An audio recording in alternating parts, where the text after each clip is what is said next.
ये मेरे घर के पास की एक छोटी सी गली है जहाँ से अली टावर, गाज़ी टावर आता है।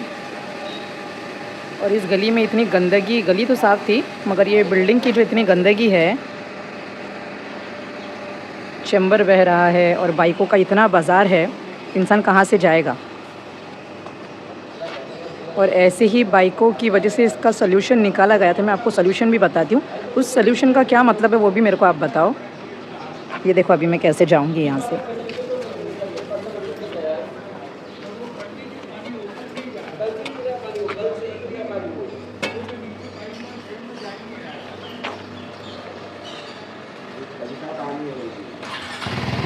आज वो बोल रहे हैं कि वो आया है क्या कचरे वाला।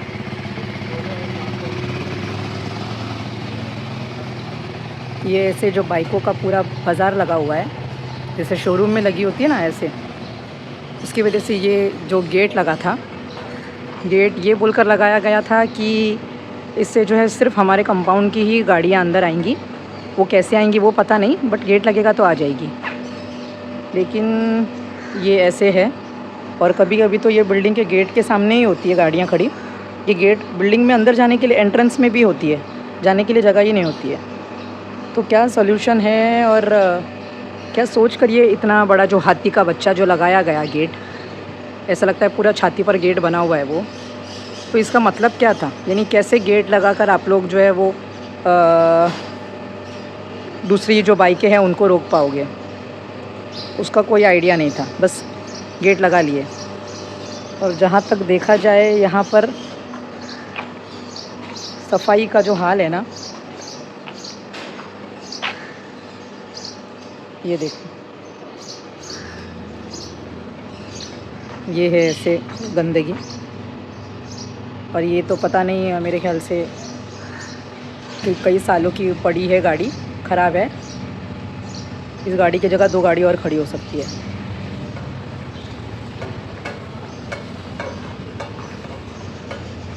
और यही पानी पूरा होते हुए ये रास्ता जाता है सेंट्रल पब्लिक की तरफ। और ये है गेट जिसका नाम मैंने हाथी का बच्चा रखा हुआ है।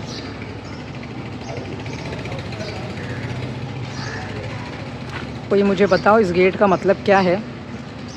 और मेरे सामने बिल्कुल हलीमा है।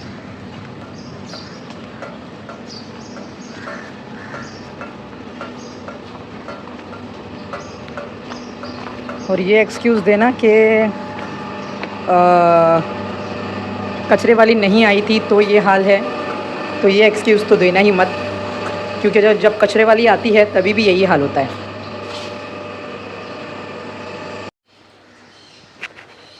तो मुझे ये बोलना है कि हम नगर सेवकों पे डिपेंड होते हैं, है ना। सफाई निस्फ ईमान है, ठीक है। हमारे इस्लाम में सफाई को लेकर काफ़ी डीप में बातें सिखाई गई है, समझाई गई है। मगर मुझे बहुत अफसोस से ये बोलना पड़ता है कि मुसलमानों का सफाई से दूर दूर तक कोई वास्ता नहीं हो पा रहा है, कोई कनेक्शन नहीं बन पा रहा है, ठीक है। हाँ, मुसलमान खर्च करेगा शादियों पर, मुसलमान खर्च करेगा खानों पर, पकवानों पर, घूमने फिरने पर, ठीक है, दावतों पर। लेकिन मुसलमान जो एक समाजी जो फ़राइज़ होते हैं, ठीक है, उनको करने में मुसलमान आगे नहीं आना चाहता। कोई अपने ऊपर नहीं लेना इसको, ठीक है, क्योंकि मैं ये ज़ाती तौर पर नहीं बोल रही हूँ, किसी को पॉइंट आउट करके नहीं बोल रही हूँ, एक कॉमन, एक जनरल चीज़ बोल रही हूँ कि ऐसा क्यों है। जहाँ मुसलमान हैं वहाँ पर किस तरीके की सफाई होनी चाहिए।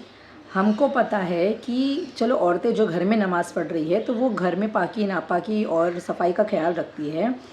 मर्द बच्चे जो मदरसा जाते हैं, जो मस्जिद जाते हैं, जो बड़े हैं वो तो समझ कर चले जाएंगे कि गंदगी है और कैसे चलना है। उनके लिए भी मुश्किल होगा, क्योंकि कई बार चप्पल के जो छींटे हैं वो उड़ जाते हैं बदन पर, और फिर वो नापाकी लेकर आप मस्जिद में दाखिल हो रहे हो, है ना, वो नापाक कपड़ों के साथ आप नमाज़ पढ़ रहे हो, तो सोचिए बच्चे वो नादान है, उनको तो पाकी नापाकी की समझ ही नहीं है।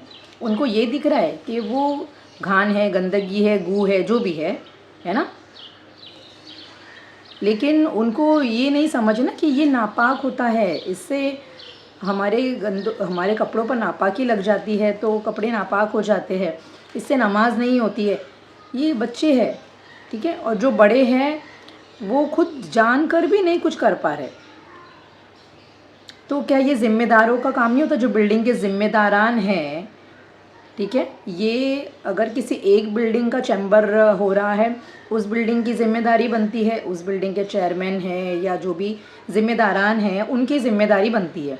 और लेकिन अगर आस पड़ोस के और बिल्डिंगों की भी हो रही है तो आप इसका सलूशन निकालो, आप लोग मिलो, मीटिंग करो, सॉल्यूशन निकालो, उसमें क्या लग रहा है क्या नहीं लग रहा है, एक पूरा उसका नोट तैयार करो, उसमें जो एक्सपेंस लग रहे हैं। बस मैंने देखा है कि लोग एक्सपेंस बताने में बहुत घाई करते हैं, इतना लगेगा इतना लगेगा, लेकिन एक्सपेंस हो जाने के बाद, वो काम हो जाने के बाद बहुत कम लोग होते हैं जो उसका जो है एस्टिमेट मतलब पूरा क्लियर बताते हैं कि इसका इतना गया, इसका इतना गया, रिमेनिंग ये था, या जो भी बचा लगा जो भी किया आप लोगों ने, वो एक चीज़ डिटेल जो है वो बिल्डिंग का हर ग्रुप होता है उसमें दी जाती है। ये बहुत कम बिल्डिंग वाले करते हैं। लेने की बारी आती है तो ये बोला जाता है कि इतना इतना लग रहा है। और मुझे लगता है कि 100 में से जो है वो ना 99% जो बिल्डिंगें होंगी उनका ये सोसाइटी का मेंटेनेंस का प्रॉब्लम होगा। मैं किस्मत कॉलोनी इलाके से हूँ, ठीक है। मैं ये समझती थी कि किस्मत कॉलोनी एकदम अच्छा हाई फाई मतलब एक अच्छा एरिया जहाँ की कंप्लेंट्स कम होती है, जहाँ पर शोर-गुल कम होता है। स्टार्टिंग में जब मैं आई 4 साल पहले तो मुझे वो चीज़ मिल रही थी, कोई पानी का मसला नहीं होता था। हम बिल्डिंग को देख कर आए थे कि ये बिल्डिंग का सफाई है, ऐसे है करके। लेकिन अब जैसे जैसे वक्त गुज़र रहा है उसके बाद सुधार आना चाहिए। आप अगर ये सोच के बैठोगे कि ये नगर सेवक का काम है, वो करेगा, तो ये नहीं होगा। आप लोगों को करना पड़ेगा, हमको करना पड़ेगा, मिल के करना पड़ेगा। और हर बिल्डिंग का जो मसला होता है कि 10 में से जो 6 है वो मेंटेनेंस नहीं देते हैं प्रॉपर, या तो देते ही नहीं हैं, और जो 4 है वो दे रहे हैं, लेकिन वो 6 की वजह से वो 4 के ऊपर प्रेशर बनता है और वो मारे जाते हैं। क्योंकि कोई भी तकलीफ़ आती है तो जो मेंटेनेंस नहीं दे रहा है वो तो आराम से भाई बैठा है, उसको सब मिल रहा है, उसको कचरे वाला मिल रहा है, उसको पानी मिल रहा है, उसको लिफ्ट मिल रही है ना। कोई ऐसा सिस्टम नहीं होता है ना कि जी भाई आपने मेंटेनेंस नहीं दिया है तो आप लिफ्ट यूज़ नहीं कर सकते, भाई आप पानी यूज़ नहीं कर सकते, भाई कचरे वाला आपका कचरा नहीं लेके जाएगा। बहुत चीप हरकतें है ये, मेरे ख्याल से किसी ने किया भी नहीं होगा, है ना, और ये करना भी नहीं चाहिए। लेकिन जिन्होंने मेंटेनेंस नहीं दिया है उनको एटलीस्ट ये समझना चाहिए कि वो जहाँ रह रहे हैं वहाँ पर उनकी रिस्पॉन्सिबिलिटी क्या है। घर है उनका, घर, आप रह रहे हैं वहाँ पर, आप सो रहे हैं, इत्मीनान से आपकी छत है, तो वो कैसा रखना चाहिए आपको। मैं बहुत दिन से इस टॉपिक पर बोलना चाह रही थी। अभी पानी नहीं आ रहा है हमारे यहाँ पर 2-3 दिन से बिल्डिंग में, तो पानी भर ही नहीं रहा था पूरा, ठीक है। और कल ऐसा हुआ कि मैं अयान को लेकर हॉस्पिटल गई, मेरे शौहर ऑफिस चले गए। हमने पाइप जो है वो बेसिन के पाइप से ओवरफ्लो के पाइप में जो हमने पाइप लगा कर गए थे उससे भर जाती है, आधी टाँकी तो भी हो जाती है। कल पता नहीं क्या हो गया कि जो ज़रा सा पानी था उसके अंदर, जो हम सिर्फ वॉशरूम के लिए थोड़ा सा यूज़ कर सकते थे, वो भी पूरा निकल गया। हालांकि वॉल्स वगैरह मैंने चेक किए तो वॉल बंद थे, अब कैसे उतरा पानी वो मुझे पता नहीं। बोलने का मकसद ये कि पूरा पानी एकदम खाली है ना। तो मैं बच्चे रात को चले गए वहाँ पर मम्मी के यहाँ पर। अब मैं वहाँ से आते आते मुझे जब ये सीन दिखा है ना जो मैंने अभी आप लोगों को दिखाया, तो मेरी और दिमाग ही हट गई कि इसके बारे में मुझे बोलना चाहिए। जाने दो, अगर ये मेरी बिल्डिंग वालों तक आता है वीडियो तो बहुत अच्छी बात है, शायद वो जाग जाएंगे, है ना। बुरा लगने वाली कोई बात नहीं, क्योंकि मैंने किसी का नाम लेकर या किसी को पॉइंट आउट करके मैंने नहीं बोला है। लेकिन ये समझने वाली बात है, ये हर सोसाइटी में ये चीज़ जानी चाहिए कि अपनी ज़िम्मेदारी को समझो। जिस बिल्डिंग में हम रह रहे हैं, हमारा घर है, घर, हमारी छत, हमारे मेहमान आएंगे, हमारे गेस्ट आएंगे, कोई रिलेटिव आएंगे, क्या बोलेंगे? कैसी बिल्डिंग में आप रह रहे हैं, कैसे इलाके में आप रह रहे हैं? सिर्फ झगड़े से ही इलाका ख़राब नहीं होता है ना, गंदगी भी कोई चीज़ है, बहुत बड़ी चीज़ है। झगड़ा थोड़ी देर का है, लेकिन ये जो गंदगी है वो आपके घर तक आ रही है चप्पल के ज़रिए। और कभी कभार ऐसा होता है ना कि बच्चे चप्पल पहनकर घर में आ जाते हैं, अंदर आ जाते हैं, कुछ लेना, कुछ भूल गए, है ना, उनको याद आता है निकलते निकलते, जैसे कभी मुज़म्मिल ने किया, शूज़ वूज़ पहन लिया, बैग लिया, और फिर उसको याद आया कि अरे मम्मी मेरा वो चीज़ है, मैं अगर किचन में हूँ तो वो पूरा अंदर तक आएगा वो सामान लेने के लिए, यानी वो चप्पल पूरा घर तक आ गए।